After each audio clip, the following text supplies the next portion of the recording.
Your body does not know what day it is. It does not care that it is Monday, or that you plan to start fresh this week. What it responds to is tension, effort, and consistency. Right now, most people treat fitness like a destination, something they will get serious about when life calms down, when they have more time, when they buy the right equipment. The truth is, one kettlebell, a few square meters of floor space, and 20 minutes is all the equipment and time you will ever need. And the people who figured that out years ago are walking around with the bodies that everyone else is still chasing. This routine has 3 difficulty settings. You pick your level, you start there, you grow from there. Here is what you need to know before we start. A study funded by the American Council on Exercise found that an intense kettlebell session burns up to 20 calories per minute. That is the same calorie output as running a 6-minute mile. But running does not build your posterior chain. Running does not strengthen your grip. Running does not fix your posture. Kettlebells do all 3, and they do it while your heart rate is spiking into the 80 to 90% range. Research comparing kettlebell swings to treadmill running found that 12 minutes of swings pushed average heart rate to 85% of maximum. That is the hard exercise category by any clinical standard. And after your session ends, your body keeps burning calories for hours. A 2024 study measured roughly 55 extra calories burned in the hours following a kettlebell session. Steady-state running cannot compete with that afterburn. Now, here is the part that makes this routine different. You are not going to randomly swing a weight around and call it a workout.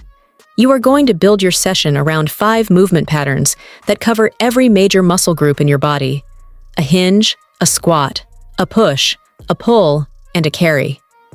Every human being on Earth needs those 5 patterns. Every injury that limits people in the gym comes from neglecting at least one of them. By the end of this video, you will have a complete program, and you will know exactly which version matches where you are right now. Let us get into it. Before any of the 3 levels begin, you do the same 5-minute warm-up. No skipping this. Cold muscles and explosive movements are a bad combination, and the lower back is always the first casualty. Do 10 hip circles on each side, 10 leg swings front to back, 10 shoulder rolls, 10 slow bodyweight squats where you pause at the bottom, and 10 cat-cow movements on the floor. That is it. 5 minutes. Now your hips are open, your spine is ready, and your shoulders have blood flowing through them. Level 1. The beginner setting. You are at level 1 if you have never trained with a kettlebell before, if you are coming back from a long break, or if any explosive movement currently feels unstable. This is not the easy version. This is the correct version for where you are. There is a massive difference. Men start with a 12-kilogram kettlebell. That is about 26 pounds. Women start with 8 kilograms, about 18 pounds. If those feel too light after your first set, good. That means your form is solid and you can progress. If they feel too heavy and your back is rounding or your knees are caving, go lighter. Ego has no place in this. Exercise 1. The deadlift. Place the kettlebell between your feet. Feet are shoulder width apart. Push your hips back, not down, back, until you feel tension in the back of your legs. Grab the handle with both hands. Keep your chest up, squeeze your lats like you're trying to crack a walnut in each armpit, and stand tall. Drive through your heels. Squeeze your glutes at the top. Lower it with control. Do 3 sets of 10 reps. Rest 60 seconds between sets. This movement is the foundation of every hinge pattern in the entire routine. Get this right, and everything else gets easier. Exercise 2. The goblet squat. Hold the kettlebell by the horns. Those are the sides of the handle, right at chest height. Feet slightly wider than shoulder width. Toes pointed out at about 30 degrees. Squat down until your elbows touch the inside of your knees. Keep your chest tall. Drive back up through your heels. Do 3 sets of 10 reps. This builds your quads, glutes, and core simultaneously. When you squat with a kettlebell, your core stabilizes and your legs drive the motion while your upper body guides the path of the weight. It is one movement doing 3 jobs at once. Exercise 3. The floor press. Lie flat on your back. Hold the kettlebell in one hand, elbow on the floor at a 45-degree angle from your body. Press it straight up until your arm locks out. Lower slowly until your elbow touches the floor. 3 sets of 8 reps each side. This is your push pattern, and doing it from the floor removes the instability that makes a standing press risky for beginners. Exercise 4. The bent over row. Hinge forward at the hips until your torso is close to parallel with the floor. Let the kettlebell hang from one hand. Pull it up toward your hip, not your shoulder, squeezing your shoulder blade in and down. Lower with control. 3 sets of 10 reps each side. This is your pull pattern. Most people who sit at desks all day have weak upper backs and overdeveloped chests. This corrects that imbalance. Exercise 5. The farmer carry. Pick up the kettlebell in one hand. Walk 20 meters. Switch hands. Walk back.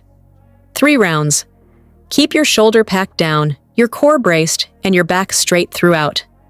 This is the most underrated exercise in existence. So your hands work harder to control the handle, and your midsection stays engaged to guide the bell's path with every single step. You are training grip, core stability, shoulder health, and mental toughness simultaneously. Total workout time at level 1. Approximately 25 to 30 minutes. Do this 3 times per week with a rest day in between. Level 2. The intermediate setting. You are at level 2 if you can perform all 5 level 1 movements cleanly, if you have been training consistently for at least 3 months, and if basic hinge and squat patterns feel natural rather than foreign. Here, everything gets faster, more explosive, and more connected.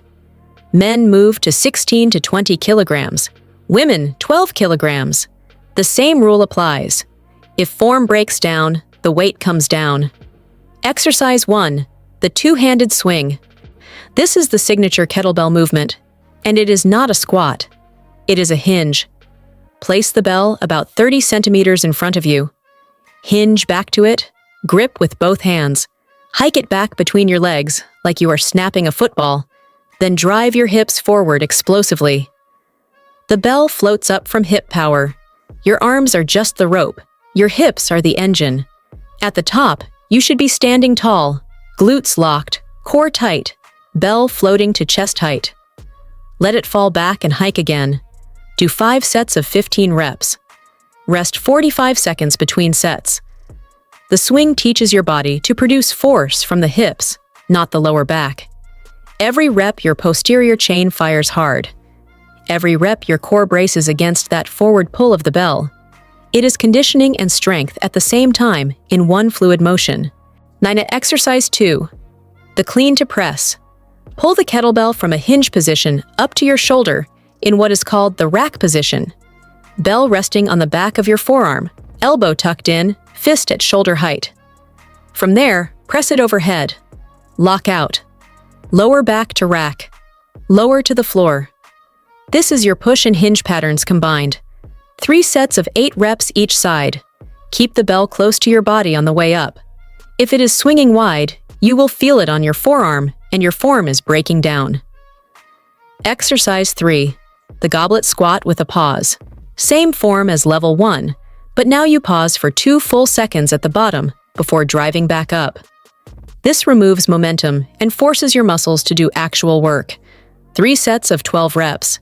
Add weight here compared to level 1. Exercise 4. The single arm row in a split stance. Step 1 foot forward into a half lunge position. Hinge slightly forward. Row the kettlebell to your hip. The split stance challenges your balance and forces more core engagement than a 2-foot stance. 3 sets of 10 reps each side. Exercise 5. The suitcase carry. Hold one kettlebell at your side like a heavy briefcase. Walk 30 meters. The weight wants to pull you sideways. Resist it. Your obliques and the deep muscles along your spine are working to keep you upright. Switch sides. 3 rounds. This directly trains the lateral core stability that protects your spine in real life. Picking something up, loading a car, carrying bags upstairs. Format: complete exercises 1 through 5 with the prescribed rest. Then rest 2 minutes. Repeat the entire circuit twice more for 3 total rounds. Total workout time, 35 to 40 minutes. Level 3, the advanced setting. You are at level 3 if level 2 feels manageable and your technique across all movements is clean.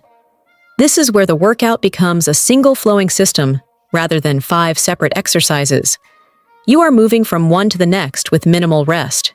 Your heart rate will stay elevated the entire time. Men, 20 to 24 kilograms. Women, 16 kilograms. Exercise 1, the single arm swing. Everything from the two-handed swing, but now one hand. This demands significantly more rotational stability through your core. The bell wants to twist your body. You do not let it. 5 sets of 12 reps each arm. No rest between left and right. Rest 30 seconds between sets.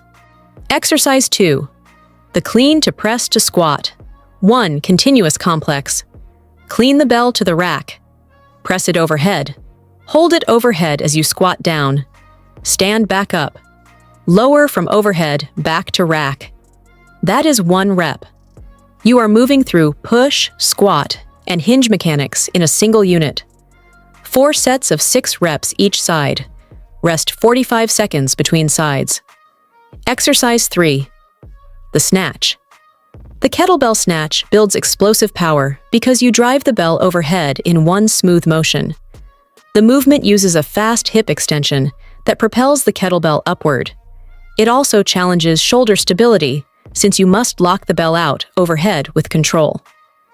Do not attempt this if you cannot perform a clean and press with solid form. From a hinge position, pull the bell and punch your hand through at the top so it lands softly on the back of your wrist overhead, not crashing into it. 4 sets of 8 reps each side. Exercise 4, the Turkish get-up. Lie on your back. Press the kettlebell up with one arm. Bend the knee on that same side. Plant that foot. Roll up onto your opposite elbow, then your hand. Sweep your free leg behind you. Come up to a kneeling position. Stand. Reverse every step to get back down. That is 1 rep. The Turkish get-up involves multiple muscle groups across your entire body, tests your flexibility, your coordination, and your ability to stay controlled under load. It is the ultimate test of total body control. 3 reps each side. Move slowly. Use a lighter bell than you think you need the first time. Exercise 5, the double rack carry. If you have access to 2 kettlebells, hold one in each hand in the rack position. Elbows in, fists at shoulder height, bells resting on your forearms. Walk 20 meters. This is brutal on your upper back, core, and breathing. If you have 1 bell, do a single rack carry and switch at the halfway point. 3 rounds. At level 3, the structure is a full circuit. All 5 exercises done back to back, with no rest. Rest 2 minutes between full circuits. Complete 3 full circuits. Total time, 40 to 45 minutes. Progression rules. Move from level 1 to level 2 when every exercise in level 1 feels completely controlled with the starting weight for 3 consecutive sessions. Move from level 2 to level 3 when you can complete 3 full level 2 circuits without your form degrading on any exercise. Not add weight to any level when the current weight lets you finish all reps with at least 2 in reserve, meaning you could have done 2 more before breaking form. One thing that people get wrong with kettlebell training, they add weight too fast. Injuries in this style of training almost always hit the lower back and shoulders first, and they almost always happen because the load went up before the technique was ready. The bell is not the threat. Bad mechanics with the bell is the threat. The recovery side 3 sessions per week is the target regardless of your level. The days in between are not wasted days. That is when your muscles actually rebuild and get stronger. Sleep and protein are what determine whether your training produces results or just produces fatigue. On rest days, walk. Move your joints through their full range. Do not sit still for 10 hours and call it recovery. The reason kettlebells work when other programs fail is simple. 1 tool, 1 session, and you have hit strength, cardio, mobility, and core stability all at once. No machine in a gym can do that. No isolation exercise can do that. The kettlebell demands that your body works as one connected system, and that is exactly how your body was designed to move. Pick your level. Start this week. Do not wait until you feel ready, because that feeling does not arrive on its own. The readiness comes from showing up and doing the work. See you in the next one.